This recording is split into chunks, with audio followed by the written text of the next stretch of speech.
Minha irmã. Posso começar a pergunta? Pode começar. Gostaria que a senhora falasse um pouco do seu axé e da origem. Primeiramente, Mojubá, né, ao Pai Semar, que cedeu o espaço e acolhe todos vocês com um trabalho belíssimo que é reconhecimento de todos os ogãs. Então, meu Mojubá ao Pai Semar, a todo do axé e a vocês também. Então, vamos lá. Um pouco da origem da senhora, assim, do orixá. Falar da origem. E do axé, assim. Bem, o nosso axé, né, eu sou filha do Babalorixá Odek Leuí, e também, já falar da raiz, já falar de todos, então nós vamos, então assim, eu sou filha do Babalorixá Odek Leuí, e também nós somos da raiz do Poefobá, da Cacunda de Ayá, eu sou neta de Aunibu, Cafanhefobá. A senhora me respondeu, né? Já respondi. Como foi a entrada da senhora no candomblé? Foi pela dor, foi pelo amor? Eu digo que felizmente foi pela dor. E hoje eu reconheço que essa dor foi muito pequena, porque eu fui acolhida tanto no axé como pelo orixá. Então foi pela dor, eu era uma pessoa muito doente. Se eu sou magrinha hoje, vocês imaginam há 35, 36 anos atrás, né? Então eu era muito doente. Eu me lembro que quando meu pai me acolheu, as pessoas falavam que ele estava maluco e que eu podia ficar ali por causa da situação. E graças ao orixá, graças ao sagrado, foi tudo bem, tudo maravilhoso. E eu estou aqui até hoje, graças à Mãe Oré e Pai Odé também. Qual a origem da nação Jeje e qual o seu matriarca? Bem, a origem da nação Jeje, ela vem de forasteiro, né? E muitas pessoas conhecem o Jeje como Marrim, como Sabalu. Então tem uma origem própria e um significado que é deles, não é isso? Deixa eu te fazer uma pergunta aqui básica. A nação Jeje é direcionada à família Ungi. Como é o Urubagé na sua nação? Olha, eu vou falar disso, mas antes eu vou agradecer ao pessoal que está na live conosco, é isso? Dando meu mojubá. Dando meu mojubá aos mais velhos e mais novos, todos que estão nos acompanhando. E agradecendo também mais uma vez ao espaço e pedindo a vocês que compartilhem conosco, porque é um trabalho muito bonito, porque nós somos conhecidos por alguns. E a partir do momento que você faz uma live, que você tem uma entrevista, você passa a ser conhecido por todos. Então, meu mojubá a todas as pessoas também que acompanham a nossa programação no Rosas no Caminho, e também aos amigos, aqueles que nos conhecem e aqueles também que não conhecem. A origem da nação Jeje, que você está perguntando, como assim? A nação Jeje é direcionada a cada família Ungi. E o Urubagé dentro da sua nação é diferenciado? Ogan, eu acho que o Urubagé ele é diferenciado sim na nossa nação, sem questionar, sem falar que as outras nações estão erradas. Nós temos preceitos que tem, né, como todo axé, acredito, tem começo, meio e fim. Mas eu acho que um particular nosso tem o andê, que as pessoas perguntam para o Sabegé, que muita gente, nós vamos nas casas, né, Hugo? E nós não vemos assim esse preceito. Não sei se é porque é interno ou não. Eu falo da nossa casa, da nossa matriz. E é uma coisa que eu acho que é diferenciado, sim. Quer detalhes? Não pode. Não pode. Quero detalhes. Eu acho que dentro da nação, da nossa nação, começa pelos o orô de limpeza do axé, comida aos ancestros, porque nós somos da matriz lá do Fobá, nosso axé é Chapanã, que é totalmente ligado ao Baloaê, e tem preceitos sim, orô sim, que é diferenciado. Eu acho que não vale a pena a gente entrar em detalhe, mas eu acredito que algumas pessoas escutam falar do Andê, né, não é isso? E de alguns preceitos que não são divulgados. E acredito também que muitos não fazem. Quando eu falo isso, Ogan, é porque as pessoas nos procuram e querem detalhes sobre isso. Então eu acho que é uma parte, é um particular que se não faz, então não dá para você estar divulgando aquele herói, né, que é o segredo. Certo? A senhora pode falar um pouco desse, não sei se isso é oitano, não sei se isso daí é uma lenda que existe essa barreira entre Xangô e o Baloaê no Zerô aqui com a gente. Eu não posso acreditar que exista, eu acho que cada um com seu cada um. Existem rivalidades, né, e respeito mútuo entre tribos e nações. Eu acho que quando as pessoas falam na parte inimigo, não pode estar, não existe, porque um representa o Aê, não é? Aiku, o ancestro de uma certa forma, e o outro representa a vida. Então, eu acredito nessa ligação e num respeito entre a particularidade do orixá, que é muito pessoal, e também porque nós não vemos o Baloaê, Xangô na festa de Omolu, no Ibajé ou em qualquer outra situação. Mas vocês sabem muito bem que no final do Ibajé, quando acaba o preceito, o carrego todo, é tocado o alojá. Você quer falar um pouco mais sobre isso? É porque é vida, né? Então você quando reverencia, porque eu acho que numa família ninguém fica de fora. Uma família de orixá, ninguém está de fora, cada um respeita a sua particularidade e a sua identidade, que eu acho que é o principal.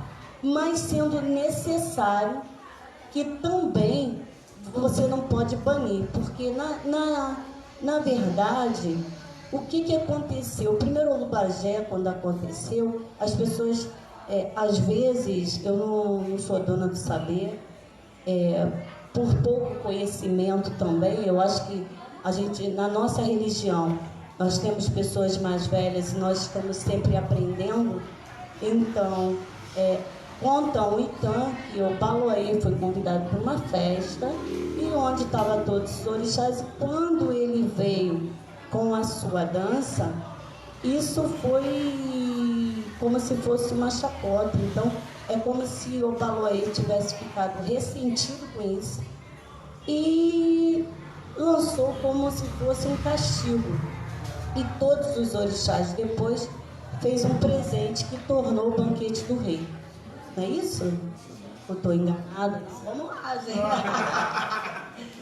E Xangô foi um deles, né? Xangô soberano, rei dos reis. Então, essa festa foi realmente, quem era o dono dessa festa seria Xangô. E dentro dessa homenagem, o Baloaê se mostrou a necessidade de que todos, né, fossem respeitados. E depois disso também, não por isso eles viraram inimigos, mas também criou-se um respeito entre si, e que no final da festa, o Baloaê, por não se sentir ressentido e também por perdoar, porque Orumilá, ele deu a a todos os orixás a permissão que fosse oferecido algo que na verdade é um ebó, o Olubagé. Então, esses orixás, eles ofertaram isso para o Baluaê, nesse sentido, pedindo misericórdia por causa da praga, por causa da peste, por causa da doença. Mas é feito como se fosse um ebó. Mas após disso, o Baluaê reconheceu que a vida poderia se chamar Xangô também no final dessa festa, como Orumilá diz que foi o Alá, né? Foi o perdão. A senhora deseja falar um pouco mais sobre as comidas, como é servido?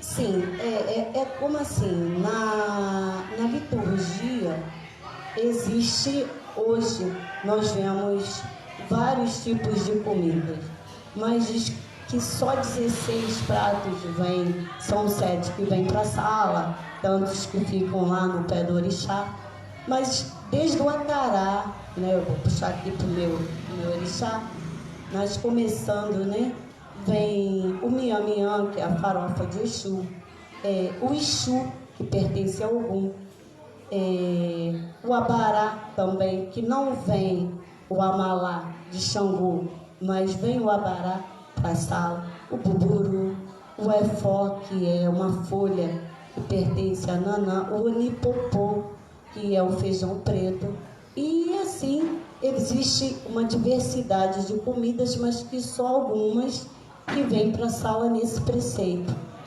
Agora, eu posso falar também com vocês? As pessoas em si têm um tabu muito grande quando elas vão num candomblé ou num preceito que seja... Eu falo preceito, eu falo orô, porque eu acho que é uma particularidade muito grande o Olubagé. Eu acho que aquilo deveria ser bem mais restrito, não é isso? Porque, na verdade, é todo um comprometimento não de fartura, não para você se alimentar. E sim, ali também é feito um preceito. Mas muita gente tem medo, já pega a folha, já passa. Não é? Era uma das perguntas, então estou ultrapassando, né? Se eu tiver demais, vocês falam, porque o que acontece? É uma coisa puxa a outra. Então, quando as pessoas chegam, elas chegam ali sabendo que é o Olubagé. E fazem daquilo ali um medo, uma restrição, já passa no corpo. É certo que é um ebó, mas você deve comer, né? Ingerir, porque se você não se limpar de dentro para fora, você não está dando comida aos seus órgãos interiores. Então, aquele axé, a pessoa deixa de ingerir por achar que aquilo ali é só uma limpeza. E a pessoa pega essa folha, passa e já bota ali, sem um sentido nenhum. Como é administrar seu barracão e se mudou na sua vida social? Nossa, a minha vida social, ela é assim, né? Eu sou da área de saúde, mantenho o meu trabalho até hoje e eu acho que é um desafio. E se eu falar para vocês assim, é muito fácil, é um desafio a cada dia e é gratificante, porque muitas vezes você acha que você não vai conseguir, mas você trabalhar, ter a sua função pessoal, o seu dinheiro, a sua independência financeira fora da religião, porque muitas vezes o Babalorixá, ele vem de uma situação desde criança e é consumido por tantos afazeres, por tantas obrigações. E isso, geralmente, a pessoa lá na frente, ela não tem um vínculo, né, financeiro. E eu curto muito, eu agradeço muito pelo meu trabalho e peço a todo o sagrado que, até quando eu estiver lúcida, né, poder fazer parte, exercer a minha profissão, eu quero continuar trabalhando e abraçando a causa da religião e do meu axé. É fato que muitas vezes exige a nossa religião, porque não é profissão, que você esteja ausente. Mas isso o próprio sagrado ele direciona essa situação. Vocês estão tensos? Não? Tá tranquila? Eu também tô aí vendo, o pessoal tá na live, tá curtindo com a gente. Quer fazer uma pergunta aí? Quer fazer uma pergunta? Não, por enquanto não.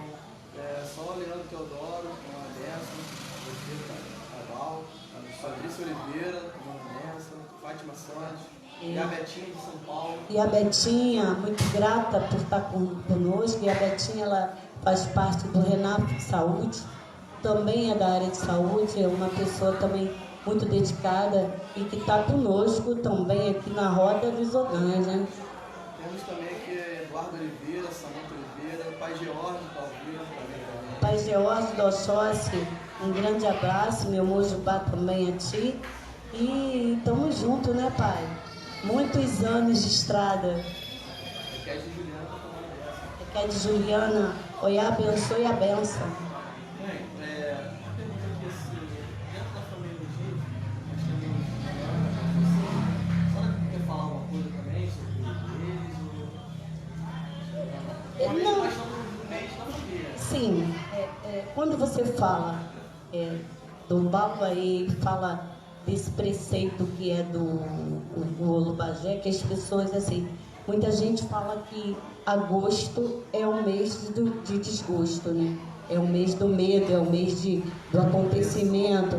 Eu acho que isso é uma impressão, porque eu acho que é o mês que reúne a família, que reúne uma qualidade de energia.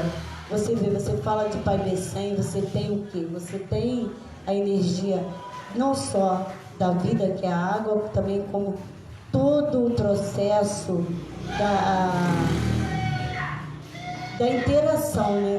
Você fala de Mãe Nanã, como nós falamos, você fala de Bessem, você fala de Agué e você fala de Obaluaí. Então, é uma família que ela, sem um, não existe o outro. Agora, falar de Orô é complicado. O que eu posso falar, Ogã, é que quando eu falei que você começa o Olubajé desde o ebó, desde a limpeza da casa, desde das rezas, né, dos oriquis, você começa também com essa família. Você também precisa dessa família, porque Nanã é mãe de Obaloaê, em que, não é, as pessoas falam assim, Nanã abandonou Obaloaê. Foi uma necessidade e foi também um acolhimento para que uma outra energia fizesse um complemento da existência do orixá e também colocar hoje na visão do mundo, da humanidade, que nem tudo é perfeito, nem tudo pode ser julgado, porque foi uma outra mãe, não é, que criou e que teve o respeito, depois o reconhecimento, e não existiu isso de ter trauma não, viu? Não existiu. Porque o Obaloaê reconhece tanto, né, a avó, que é Nanã, como reconhece Iemonjá. E o Sangue também, porque existe o pessoal quando fala assim, porque Ogum, que é o dono do caminho, existe também outros do caminho, como o Baloaê também, entendeu? Mandou ver. Não, porque se deixar a gente fala, né? É pra falar. A gente vai dar um intervalozinho com os Ogãs aí. Com certeza. Dar uma cantigazinha pra minha irmã. Fica à vontade de mim.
Gostaria de dar boa noite a todos, mais uma vez, agradecendo a todos que estão na live aí, participando, compartilhando. Pode compartilhar também, para mim é um prazer imenso estar aqui entrevistando a minha irmã, Alba.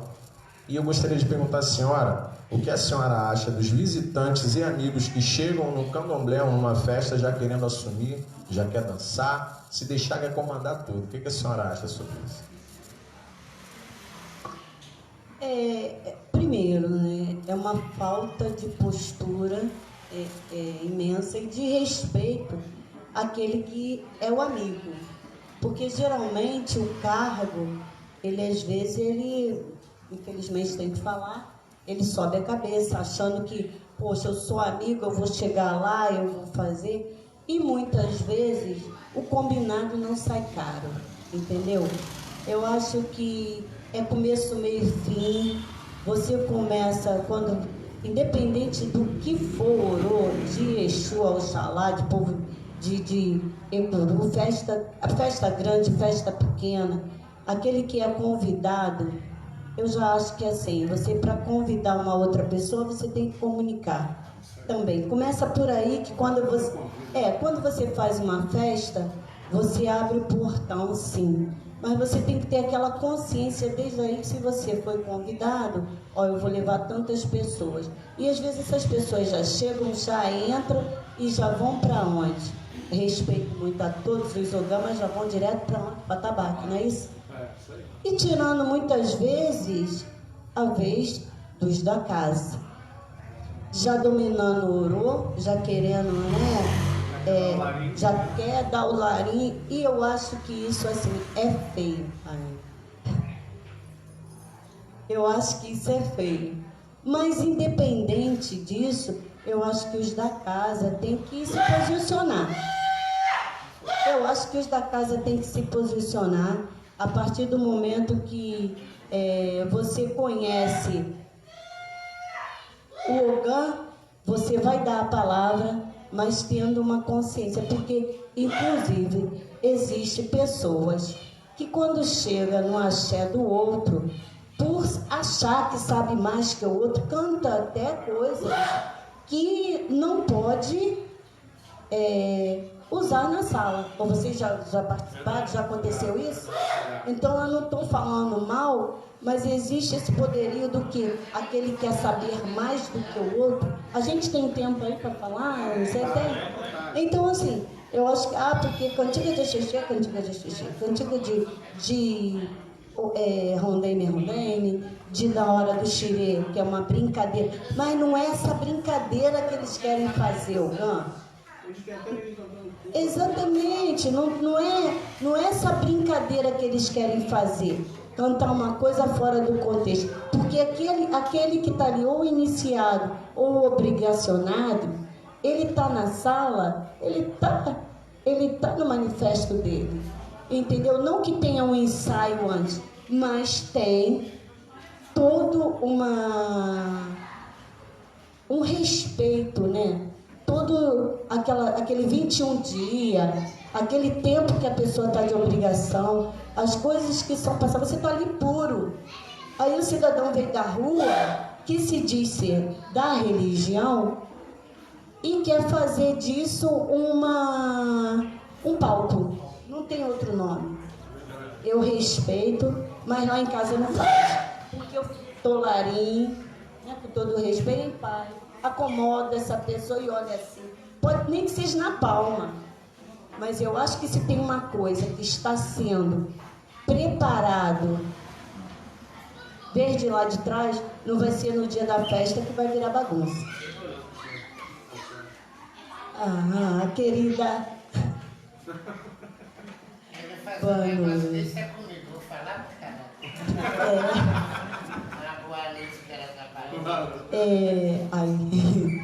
Mas vamos lá. A senhora acha que o candomblé mudou muito nesses últimos anos? E se a senhora pudesse mudar, o que a senhora mudaria? Essa pergunta, eu posso responder uma antes que veio antes dessa? Porque assim, as meninas me trouxeram uma pergunta e eu acho que eu não me apresentei. Eu falei meu nome, Eu sou Alba Valéria de Oiá, que eu moro aqui. Aqui é Chatuba, não é isso? Eu fui iniciada aqui na Chatuba desde criança, não é? Falou da doença, dessa coisa toda da necessidade. E nós temos, baseado nessa pergunta, Ogan, eu vou falar para você assim, eu vi muita mudança, porque nossos ancestrais, nós tivemos vários nomes, vários ícones dentro do Candomblé, e eu fiz várias sombras. Nós éramos chamados de chibitas, nós éramos o primeiro a chegar e o último a sair. E hoje, as pessoas, né, elas têm horário, elas têm compromisso, já ligam para você que hora vai começar, que hora vai terminar. Eu sou do tempo em que eu entrava para dentro do axé e eu sabia que eu estava entrando. Eu tinha que ter meu jogo de cintura com o trabalho, com o relacionamento, com a minha vida particular e em várias outras situações. Então eu acho que o que mudou foi isso. Foi a pessoa achar, olha só, se uma mulher fica grávida, ela leva de 7 meses, né? Porque um filho pode ser prematuro, até de 6, 7 e até o normal, que é 9 meses. Então, muita coisa em 7 dias para mim não dá. Muita coisa que acontece hoje, que a gente... porque se fizer isso, dá isso, se fizer... Eu sou do tempo da chibata. Eu sou do tempo que... todo o sofrimento que hoje eu falo assim, foi gratificante, porque o reconhecimento é muito grande. Então, eu acho que mudou muito por isso. Eu acho que coisas também que eram... Eu não posso falar só dos novatos, não. Candomblé vamos botar de 15 anos para cá, não. Eu estou também falando dos exageros, né?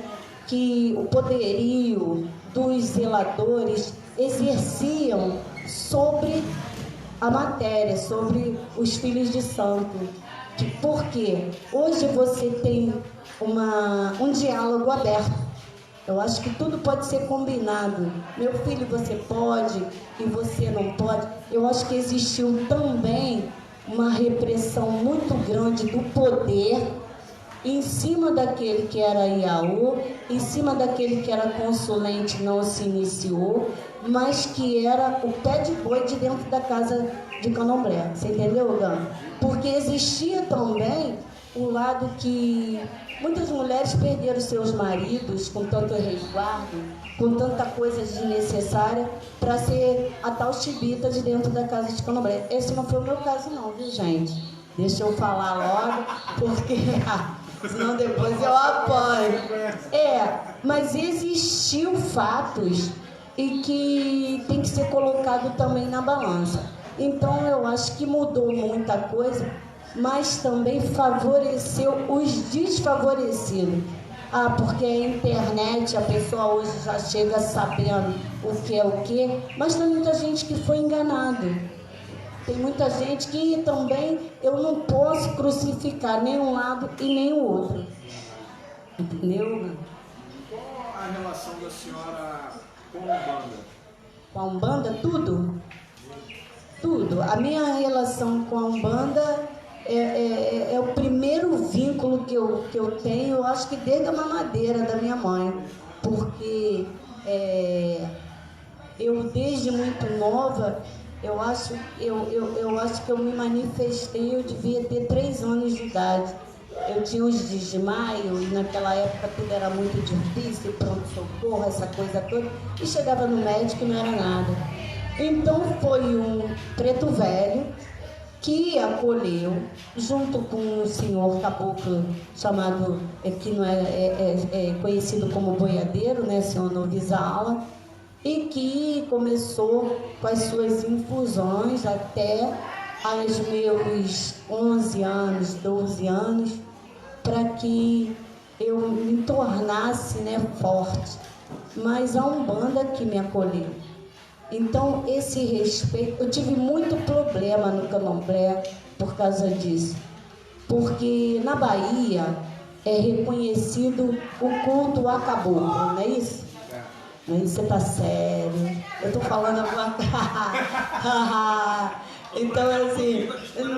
Então assim, na Bahia, eles não reconheceram o Icuru, a Pombogira, esses ancestres, e que eu também não, né? Eu achava assim, minha família achava, tá maluca, gente, isso não existe. E quando eu me iniciei, a minha maior dificuldade foi essa transição dessa minha Pombogira, que é minha rainha, minha amiga, é tudo, né, minha parceira, assim como a Manhã Santa é suprema na minha vida. Então, existia esse contexto dentro da relação geral.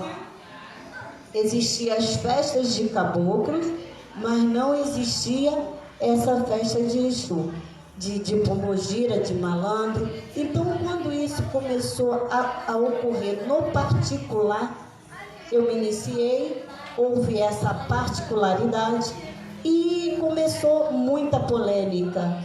E eu tive que, uma vez, né, me posicionar dentro disso, porque eu não fingia, eu não estava ganhando méritos nenhum, ganho nenhum, era alguma coisa que se manifestava. Então foi criando-se respeito dentro daquilo que tem os seguidores, né? Você sabe que Exu, Caboclo, Preto Velho tem os seguidores, porque eles dão passe, eles fazem corrente, eles fazem isso, e a limpeza, isso aí. E foi aonde o candomblé, hein, Hugo? Tá me ouvindo, papai? Não, então foi quando o candomblé, ele teve que cair em si. Eles faziam sim esse culto, mas depois de um tempo, os grandes babalorixás começaram a abraçar essa causa, a permitir que essas entidades dos filhos de santos pudessem chegar e fazer suas festas, porque assim, são energias que ganham pelo seu trabalho, mas não é em dinheiro não, porque o babalorixá ele ganha no búzio, ele ganha no ebó. O culto a Ifá veio com uma avalanche de valores exorbitantes, gente. O culto a Ifá é uma coisa que é muito vasto, é uma coisa que as pessoas não conhecem, mas também passou a dominar. É como se fosse facção, não é isso? Não é isso? Mas eu vou falar o quê? Então é como se fosse A, B, C ou D. E dentro da Umbanda se manteve uma direção única. O passe do Preto Velho, do Caboclo, as correntes de Exu, que são... porque eu falei outro dia, porque quando você fala em diabo, isso, aquilo, você não está, em maneira nenhuma, louvando essas energias. Você está falando daquilo do ser humano. E é isso aí que hoje muitas pessoas, né, que não tiveram muita oportunidade na vida de trabalho e tiveram essas entidades que puderam dar às famílias uma situação digna. E não foi com caixa 2 não, foi com trabalho da energia, entendeu? Então eu defendo a Umbanda sim, eu sou candomblecista, tenho a minha casa de candomblé, meu Ilhaxé, e hoje eu consegui, dentro de um isolamento, manter uma cultura com muito respeito. Eu não faço a parte orixá Umbanda, mas os ancestros Preto Velho, Caboclo e Exu, sim. Na nossa religião, na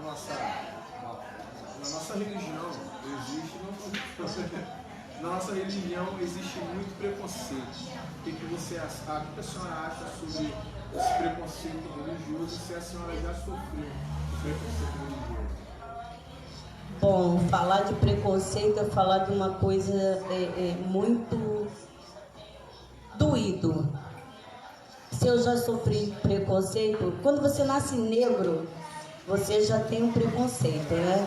Então, quando você vai para a escola, quando você sai em qualquer situação, principalmente quando você é negro macumbeiro, que é o macumbeiro, eles usam macumbeiro, né? Eles usam macumbeiro. Macumbeiro é uma dança, mas eles fazem isso. E eu fui aquela pessoa que eu passei 6 meses praticamente de quelê, e depois 1 ano de branco, e toda sexta-feira branco, quarta-feira branco, quinta-feira, quarta por causa de Oiá, quinta por causa de Paiodé, e eu sou dessa época, e sexta por causa de Pai Oxalá, então praticamente eu vivia de branco. E existia esse preconceito, essa diferença. Isso foi muito doído, mas eu venci. Não me traumatizou, porque eu sempre honrei aquilo que eu sou. Nunca me escondi não, viu, Gã? Em lugar nenhum. Trabalhei com médicos, advogados, e isso e aquilo. Sou preta e sou da religião, da matriz afro-africana. A senhora acha que esses movimentos que estão fazendo contra o preconceito religioso está tendo um avanço? Sim. Eu acho que por mais que as pessoas acham que não adianta, adianta sim. Quanto mais todos se posicionarem, quanto mais as pessoas se assumir dentro da religião, o que eu mais falo é que maravilha, dentro de uma situação que nós passamos há bem pouco tempo, sobre a intolerância religiosa, com os templos quebrados, e logo depois veio o que, gente? Uma pandemia, um isolamento, no qual existe isso aqui agora, não é? Que as pessoas estão vendo, que as pessoas, não é dependendo não, o nosso governo, ele tem uma participação muito irrisória, mas aquele que pode, dentro do axé, ele está se doando, ele está indo para a rua, ele está dando quentinha, ele tá se movimentando. Pode ser a pessoa da sua rua, mas até mesmo os seus vizinhos estão vendo de uma outra forma.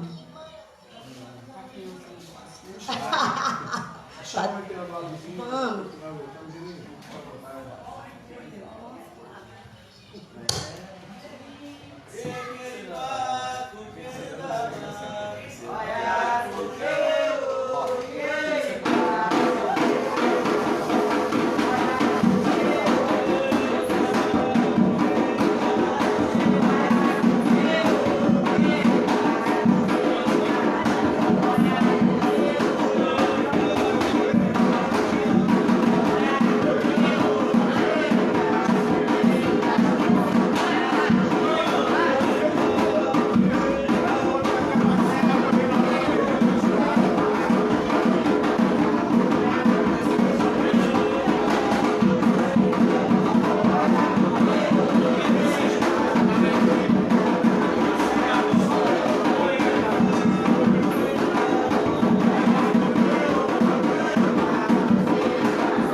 estamos com a live daqui, Roda dos Ogãs, entrevistando a minha irmã Alba de Oiá. Tem uma pergunta aqui que fizeram para a senhora, eu até perguntei, eu vou fazer. O que é a mãe Oiá na vida da senhora? E se a senhora pode falar um pouco de Oiá Bagã? Falar de mãe Oiá assim, é supremo para mim, porque eu tenho a minha mãe genitora, que se chama Terezinha, que muitos conhecem a personalidade dela, e também mãe Oiá é o ar que eu costumo sempre falar que mãe Oiá é o ar que eu respiro, é o ar que me renova, é tudo. Quando eu falo tudo, é um carinho, é um amor, que não tem como eu descrever assim, porque é vida, né? É vida, é um amor que hoje as pessoas... Eu posso entrar num assunto pequenininho? As pessoas hoje falam assim, porque é vaidade, porque fulano hoje está com vaidade, porque é vaidade sim, Ogã. É vaidade sim. Eu comecei uma vida espiritual, não foi uma obrigação, foi um presente, né, que mãe me deu. Hoje eu encaro como um presente. Foi quando eu tive que... você tem que abrir casa, você tem que fazer isso, você tem que iniciar, você tem que ter uma casa de candomblé. E isso te assusta, porque você não sabe como você vai fazer. E o primeiro barco da minha casa, eu acho que foi mãe Oiá que quis assim, foi Ogum e 2 Xangô. O segundo barco veio uma Oiá de uma criança de 1 ano. Sabe quando você começa uma situação e você fala assim, esse orixá é seu, então você vai demorar muito tempo. E o segundo desafio foi mãe Oiá nascendo de uma criança. E que hoje, 20 anos depois, essa criança é uma bênção. Mãe Oiá foi duplamente uma bênção na minha vida. E hoje eu tenho um orgulho, porque as pessoas falam assim, é vaidade. Eu saí daqui, eu fui para Queimados, para o Axé, onde eu não conhecia ninguém, onde eu dormi numa casa onde não tinha porta nem janela, parece coisa de Exu. Parece um ponto, mas onde não tinha porta nem janela, onde eu perdi várias pessoas, mas os fiéis ficaram. E hoje eu olho para minha casa e falo, gente, como é que pode? Você bota um pedacinho aqui, um pedacinho ali, e hoje o Axé é um templo. Agora, por que não ter vaidade? Por que os outros puderam e você não pode? Porque os antigos templos, Ogã, você vê no Egito, você vê em todos os lugares do mundo, quanto foi sacrificado vidas pela fé. Quanto por Allah, não é? Então são templos, são castelos, igrejas, são coisas fabulosas. Tem lugar até que é revestido de ouro, não é? Então hoje eu falo para vocês, se eu pudesse, o que mãe Oiá me deu de dignidade, fazer pela minha família e de respeito dentro do culto, porque nós somos de família humilde e para você ter uma faculdade, para você ter isso, eu, graças a Deus, consegui estudar, graças a mãe Oiá, mas muitos não, e tem palácios. Então eu acho que mãe Oiá é tudo na minha vida, sim. Eu reverencio o orixá, sim. Eu sou mó Oiá, sim, com muito orgulho. E respondendo o que você me perguntou sobre Oiá Bagã, o culto a Bagã em mulheres, há um tempo atrás, tanto em mulheres como homens, é um culto que ele é bem restrito, não é? Porque é uma das Ibali, é umas que pertence a Egungun, que é os ossos, né? E ela ela é toda no barro. E também fala, porque o Oiá pertence à família Ungi, volta lá atrás, por causa de, né, reverenciar Nanã, porque é um orixá que vem com Exu, Oxóssi, Obaluaê e Nanã. E também existe o Oro, que... Posso falar mesmo, gente? Então, assim, existe no particular que esse orixá é iniciado no tempo. Esse orixá, ele tem que ter, tipo, uma cabana de sapê, tem que ter no Aê um buraco para fazer determinados orôs, por causa do Baluaê. E também contam então que foi um orixá que foi decapitado. Então, assim, o Ori, agora sim, você falar de Orô, eu sempre no Rosas do Caminho, puxando aí pela Rádio Tropical, né, gente, fazendo minha propaganda, eu vou falar. Então, assim, se você sabe muito bem que quando você pega, né, eu falei isso num programa, o porquê hoje em dia está muito mudado. Nós falamos de mudança e eu vou comentar uma situação. Antigamente, o iniciado, ele tinha por obrigação. Hoje em dia não precisa de abucó, não precisa de euré, não precisa nem do cabrito e nem de cabra. Não é isso? Tá acompanhando?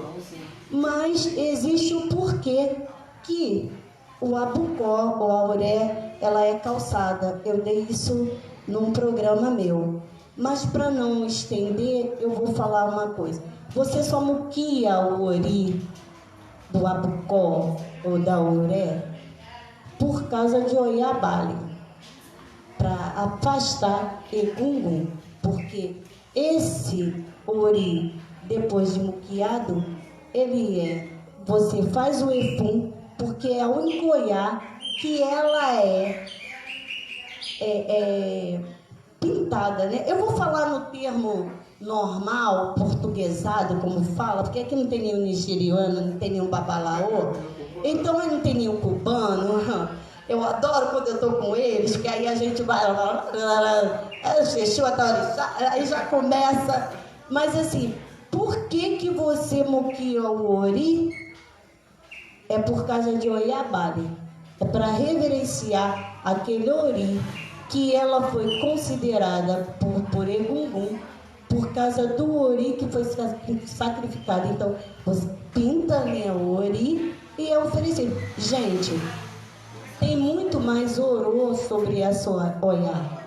E que muitos fazem ainda, não sei como é que está ainda aí de um tempo para cá. Mas antigamente era bem difícil iniciar essa Oiá, mas faz parte das bases. Eu respondi aí com quem ela vem, não é isso? Tem algumas... Usa vermelho, viu? Não precisa, porque essa Oiá é que vem, né? O vermelho também é considerado. Agora, também existe Ibaomi, que é aquela boneca, né? Aquela boneca que vem, que todo mundo traz nas costas, traz isso e aquilo. Mas assim, essa boneca, ela vem escondida, né? Porque Yamin, ela tem um culto também com Yamin. E porque foi tirado por Yamin, né? A Goa, ela né? Por causa da hora. E foi tirada. Então, essa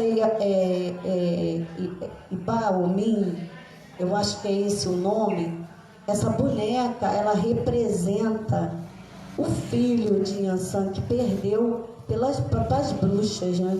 E quem criou Oiá quando ela foi pro Ibo, para as matas profundas, para a floresta, mata Ibo, para a floresta profunda foi Odé.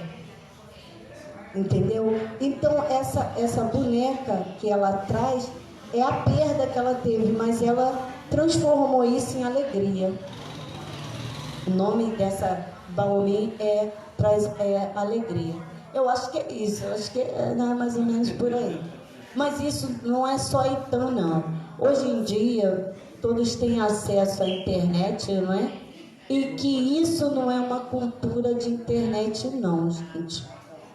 Isso, a minha avó, chamada Maria de Lourdes Boana, que Yalmini Buca Faefobá, do Ileaxé Chapanã, né? Faefobá, né? E eu tive a honra tanto do nosso axé avó, que de minha avó, meu pai Sérgio, minha tia Toquenda, né, que eu reverencio muito, os antigos. Nós tivemos oportunidade de ir ali, moqueando, fazendo todos os orôs, contando essas histórias e passando esse aprendizado, entendeu, Gã? Mas eu respeito a todos que estão na live, com seus conhecimentos, e que se tiver alguma coisa que fugiu e que vocês acham que está errado, é mais uma soma, viu, gente? Mas vocês estão aí, vocês podem agora interagir conosco, não é isso? Falando sobre o que está certo, o que está errado, fazendo algum tipo de pergunta também sobre Oiabagã e sobre outras Oiá também. Quando a gente comenta, as pessoas só estão parabenizando. É mesmo, gente? Muito obrigada. Eu adoro parabéns, tá? Adoro. Tá dando aula? Não estou dando aula, não. Eu juro para vocês que aconteceu um fato muito... Eu posso falar mesmo, gente? Eu vou falar. Meu pai, meu babalorixá, quando me convidou na rádio, eu não tinha nem Facebook, nunca gostei de rede social. Mas hoje eu falo assim, que bênção, porque a gente pode falar tanta coisa do culto que estava preso dentro da cabeça, né? Poxa, Pai Egri, Mãe Titinha, minha avó, meu tio Sérgio, minha tia Toquenta. Quando a gente está junto, a gente fala de orixá, a gente fala tio Sérgio, então, meu tio Gonecã. É uma pessoa que quando está com você, ele passa umas coisas assim, que quando você fala assim, eu vou pesquisar, o cara, aquela cabeça, tantos anos. Então isso é muito importante. E eu sou muito grata por ter convivido com essas pessoas. Amém? Falar de também, vai pedir comercial? Não. Falar também de culto de Oiá, você começa também, tem assim, quando eu falo de Bambala, quando eu falo do Gambambala, eu sou grata porque existe o Ipadê, existe tudo uma situação onde o Oiá está envolvida. Entendeu, Gã? Então, assim, existe toda uma situação onde o Oiá está ali. Porque se existe o culto, né, do Axexê, você tem que reverenciar quem? A Oiá, entendeu? Foi ela que fez o primeiro. Ela transcendeu o sentimento dela, colocando uma perda, né, dentro dos objetos que aquele ancestre dela gostava, e ela colocou aquilo como presente e começou a bailar, e isso tomou uma forma que foi o Ipadê, que foi o culto aos nossos ancestrais. Eu acho que é isso aí. Eu sempre falo assim, eu acho que é por aí. Assim, eu agradeço também a Bambala, porque ele foi a pessoa que, quando eu sendo de Oiá, muitos criticaram sobre você fazer alguma coisa para Egungun, porque nós temos os nossos ancestres, né, dos nossos orixás, porque Itaparica faz, todo lugar faz. Agora, se você é de Oiá, porque isso não faz? É óbvio, né, gente, que ninguém vai pro cemitério lá pro Furucã, pegar crânio e botar dentro de casa e começar a botar um monte de coisa, porque aí você tá voltando um ancestre que teve vida e que você não tem uma procedência. Então, não é nada disso, não foi isso que eu aprendi. Mas qual conselho que a senhora dá para quem está querendo se iniciar no candomblé hoje? A senhora tem um conselho para dar? O conselho que eu dou para quem quer se iniciar. Eu não vou dar exemplo de lugar nenhum. Eu vou falar dos meus hoje, da minha casa. Porque tem muitos que querem, mas não vão chegar lá. Eu acho que Orumilá e o Orixá, ele acaba fazendo uma peneira hoje. E quando é pela vontade própria, antigamente a pessoa, porque na verdade, o se iniciar, fazer santo, quanto menos você mexer com essa energia, Ogan, é melhor. Porque conta os antigos que para você se iniciar, você era um moribundo. Porque é uma troca de cabeça. Você está nascendo para uma nova vida. O Iaô é o casamento, né? Não é isso? Então, o que significa isso? Significa que você está nascendo para uma nova vida. E não é qualquer um que tem, eu digo qualquer um, com respeito, porque existe aquele que chega ali, vê o Ogan, vê a Edna Rosa, se deslumbra e acha que aquilo é para a sua vida. Mas o dia a dia, dentro da nossa religião, é uma labuta, é um trabalho. É de lavar, passar, cozinhar, é de ir na rua, é de voltar, é de não ter aquilo por complemento e de repente aquilo acontecer. E não é todo mundo que está preparado para a dificuldade, porque acha que o Orixá é rico, acha que o Orixá vai cair do céu ali sem você ter uma encruzilhada, um espinho para você passar. E os homós verdadeiros, ele pisa no espinho, ele faz acontecer e está lindo e belo no dia da festa, falando: meu rei, meu amigo, meu Vodun, está aqui, eu fiz a minha parte. Então eu acho que hoje o conselho que eu dou, faça por amor, faça por confiança, faça como um casamento, faça como se fosse seu pai, sua mãe, que você não quer perder, que você não quer perder na doença, não quer perder na traição, que você tem que ser fiel, porque essa palavra fidelidade é como seu íntimo, seu prazer, ele é só seu. Então, quando eu fico muito chateada e também vejo assim, as pessoas não, eu sempre falo do culturo, do sincretismo, porque o católico, o cristão, muita gente pode me recriminar pelo que eu vou falar, é diferente, porque fala assim, não, porque meu Deus me falou isso, pode acontecer o que for. Mas na nossa religião, muitos não aceitam. É mentira? Não é isso? Então, o conselho que eu dou é que você se enxergue no espelho e enxergue a sua necessidade. E faça esse casamento para uma vida toda. Na doença, na pobreza, na alegria e na tristeza, não é esse o casamento? Então, se você é homó, se você acredita no Orixá, porque é muito fácil você ir levar uma oferenda para Pombogira tal, para o caboclo tal, para fulano de tal, mas você tem o seu, tá? Então você tem que ter fé e confiança no seu, porque não é o dos outros que tem que dar resultado, assim como o Orixá. É o Orixá seu que tem que ser Pai, Filho e Espírito Santo. Então, o conselho, eu falei do conselho?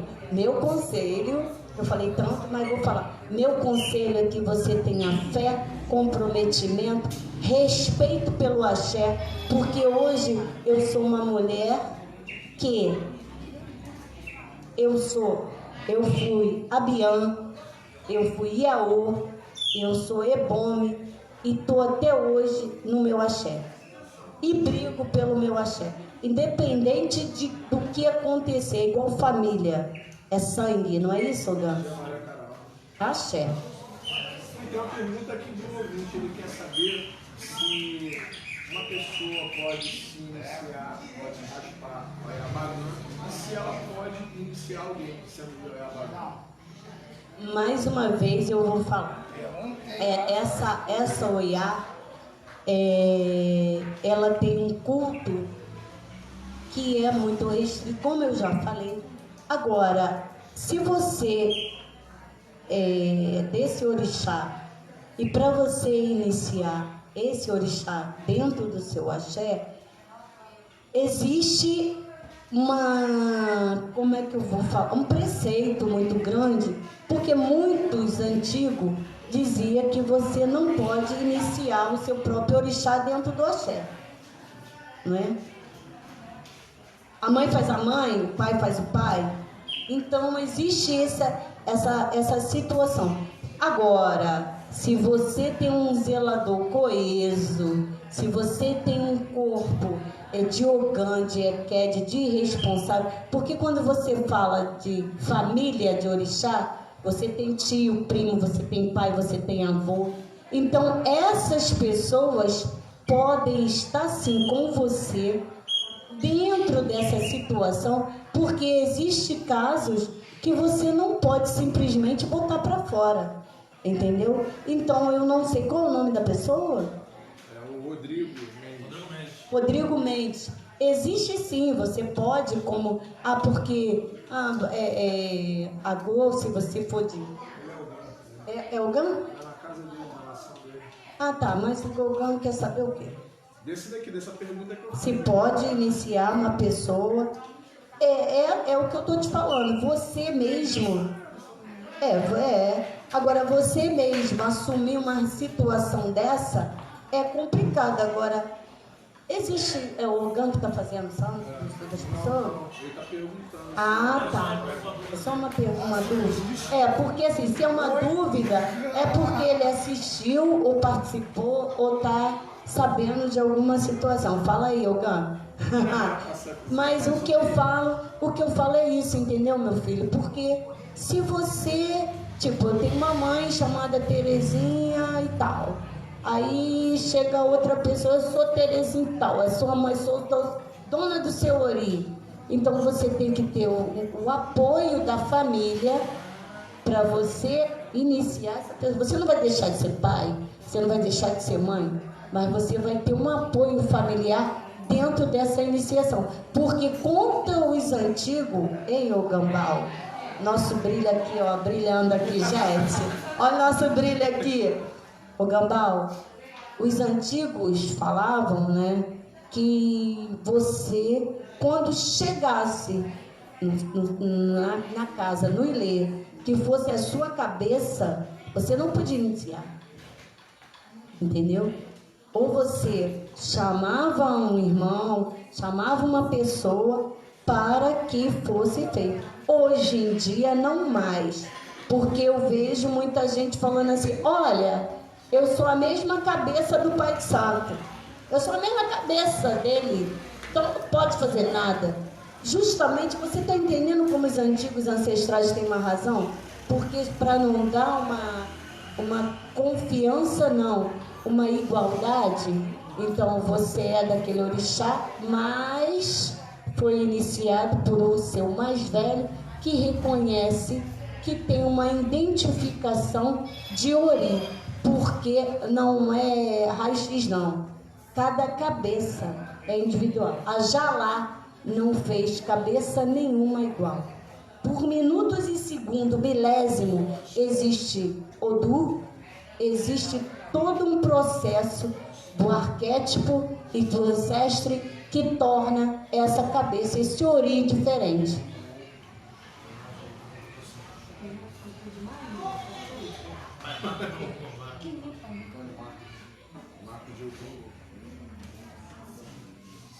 Quer fazer pergunta? Pode fazer. Ele pergunta que como a Oiabagã foi decapitada, ela precisa realmente de Iemanjá para ter o equilíbrio? Isso foi uma pergunta ou uma afirmação? Não, pergunta, ele quer saber como a Oiabagã foi decapitada e se realmente ela precisa de Iemanjá para ter equilíbrio. Como é o nome? Antônio Marcos. Antônio Marcos. Eu já ia, meninas, eu já ia falar rosas no seu caminho. Antônio Marco Memojibá, a benção, né? E eu vou falar para você uma coisa. Dentro de todo o EBE, né, da espiritualidade, quando cada um teve o seu reinado, não é isso? Diz que Iemonjá foi a última a ganhar o seu tributo, não é isso? A sua realeza e a sua ocupação. Por que ela se tornou Yaori? Ela vivia com Oxalá e quando foi distribuído todos os reinados, todas as ocupações, Iemonjá ali ficou como se fosse assim, grosseiramente falando, entediada porque ela estava num castelo, Funfum, e que todos tinham uma função e ela não. E Oxalá em si era muito ocupado dentro das suas funções e quase não tinha tempo. Ela era uma administradora do lar. Muita gente pode achar errado, então vamos lá para os babalaús que, né, que falaram alguma coisa. Mas dentro disso, ela começou a ser, como fala, a mulher edifica a sua casa, não é isso? Então o que ela passou a fazer? Deixou de fazer os afazeres que tornava o rei fácil, porque é muito fácil você estar com tudo à mão para servir.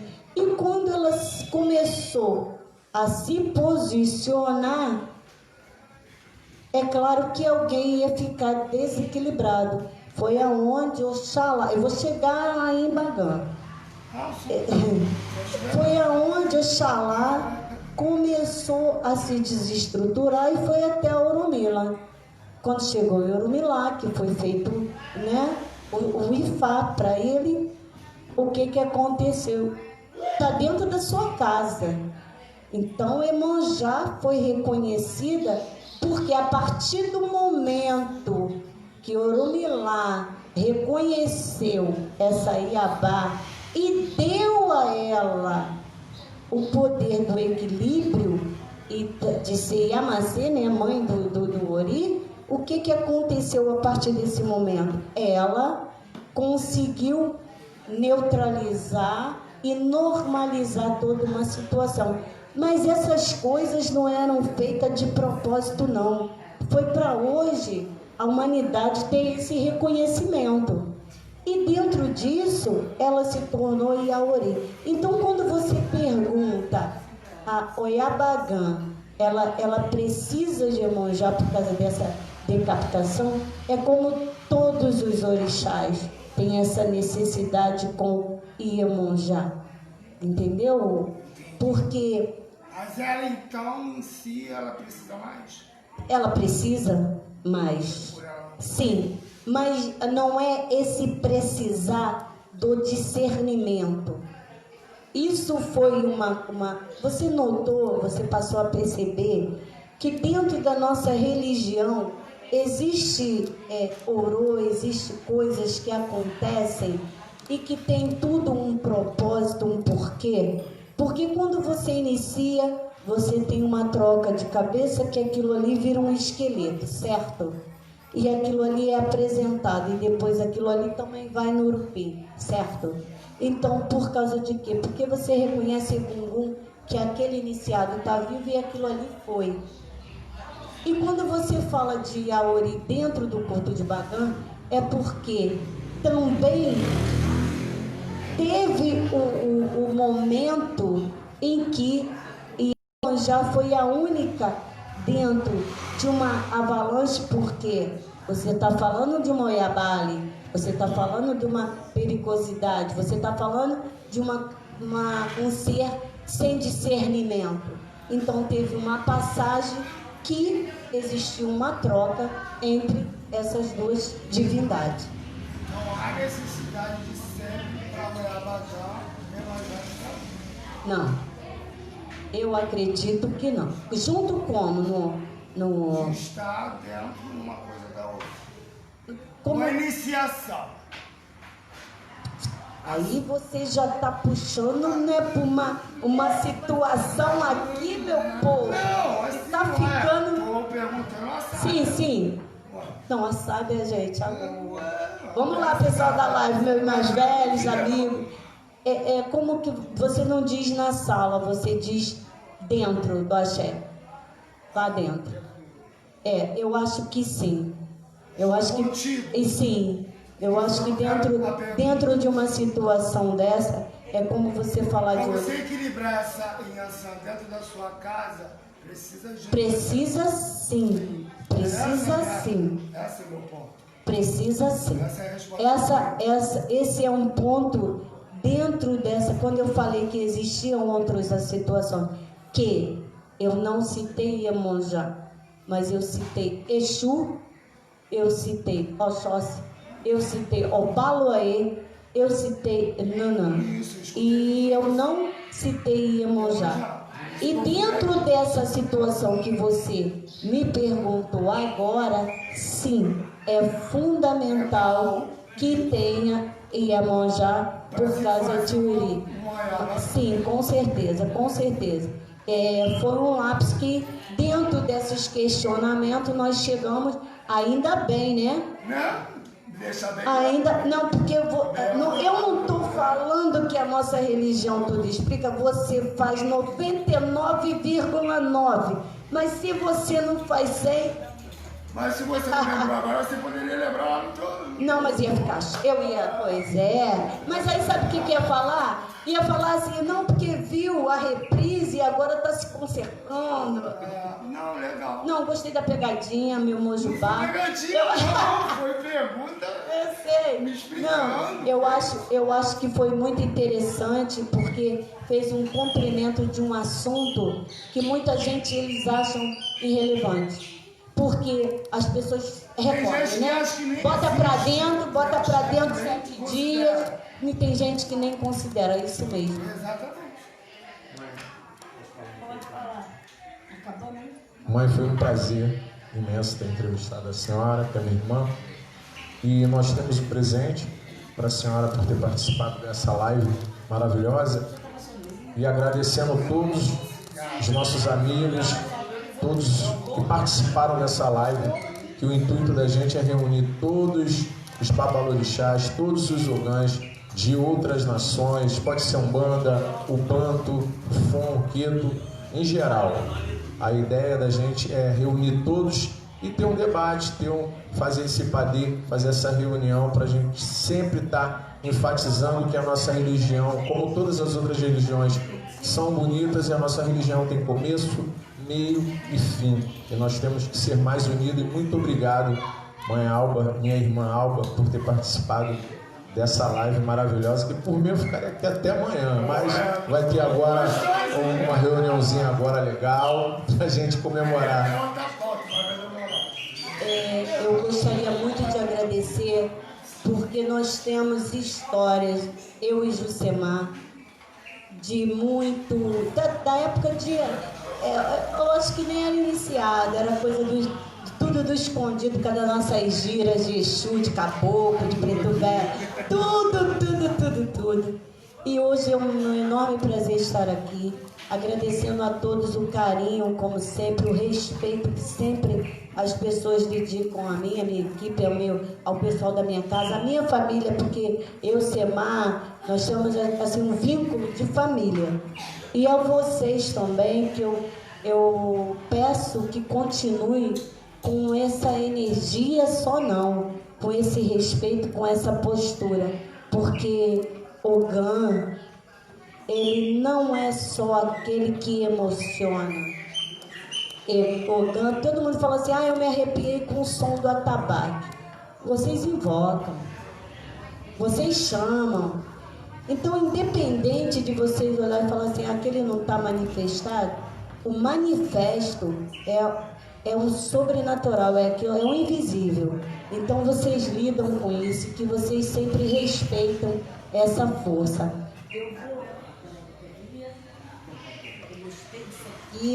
Eu vou agradecer aqui meu presente, a Lorixá Alba, sim, a Lorixá, não é questão de escolha, é uma dádiva dos orixás. Olha, verdadeiramente vocês falaram tudo. Eu amei, muito obrigado. E aguardo vocês também na minha casa, viu, gente? Todos vocês estão convidados. Vamos aí contar. Eu vou tirar porque é só para perto, viu, gente? Então, assim, todos estão convidados a um domingo, né, da resenha dos Ogãs. Fazer aí um semar, levar lá em casa. As portas estão abertas para aqueles que vocês acharem que fazem parte da nossa mesma fala, não é isso? E nós vamos encerrando já aqui, já tem que dar boa noite. Meu Mojubá, benção a todos. Desculpem aí se eu falei alguma coisa, né, que ultrapassou, faltou alguma pergunta. Mãe Dalva, meu Mojubá é Ked, minha borboleta azul aqui, ó. Aqui é o negócio, olha só, Ked, o bebê aqui, nosso brilho. Gente, eu achei esse nome, é um nome que é o nosso brilho, né? É um brilho que o Ogã distribui a todos, porque uma estrela só não faz uma constelação. Não é isso? Então, assim, Ogã, eu acho que esse nome e essa humildade que você representa, esse carinho que você tem com todos, você chama todos para sua constelação e que todos também fazem essa parte, porque as estrelas brilham e não tiram espaço de ninguém. É como o ser humano devia se espelhar. Oi, abençoe e abençoe vocês todos. Gostaria de agradecer também aos meus irmãos, meus sobrinhos lá do Axé de Oiaiogum, da Ilorixá Talagonã, minha mãe, que estão presentes aqui na live, comentando. Agradecer a todos os demais. Nosso muito obrigado e esperamos contar com vocês sempre, não só nessa, como em todas as outras. Eu espero que vocês tenham gostado e participem aí das lives dos meninos, que eles estão mandando muito bem. Agora nós vamos aqui encerrar. Eu vou oferecer hoje, essa sexta-feira, que é a sexta-feira do brasileiro, né? Das resenhas, das alegrias, e que vai voltar, viu, gente? Vamos esperar aí, porque com fé no sagrado vai voltar, e eu gostaria de oferecer rosas no caminho de todos. Eu não vou citar nomes, né, o pessoal da minha casa, do Axé, mas de todo, no modo geral. Porque quando eu falo rosas no caminho, Ogã, eu falo as rosas das alegrias, porque a raiz, caule, né, os espinhos. Mas quando você colhe uma rosa, é porque você já passou por todo o problema, já está na sua resolução. Rosas no caminho de Semar, agradecendo a casa e a todos. E foi um prazer muito grande, meu Mojubá, a todos vocês.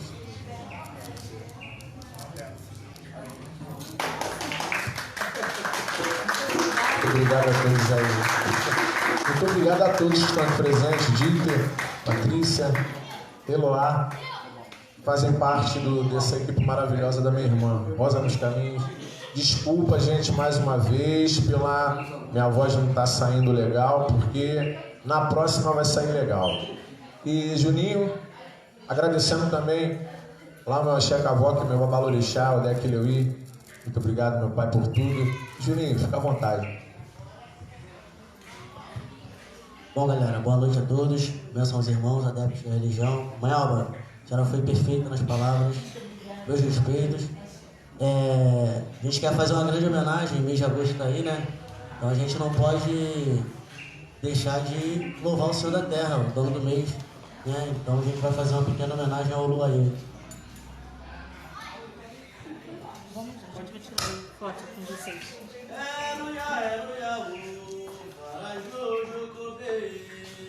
Oh!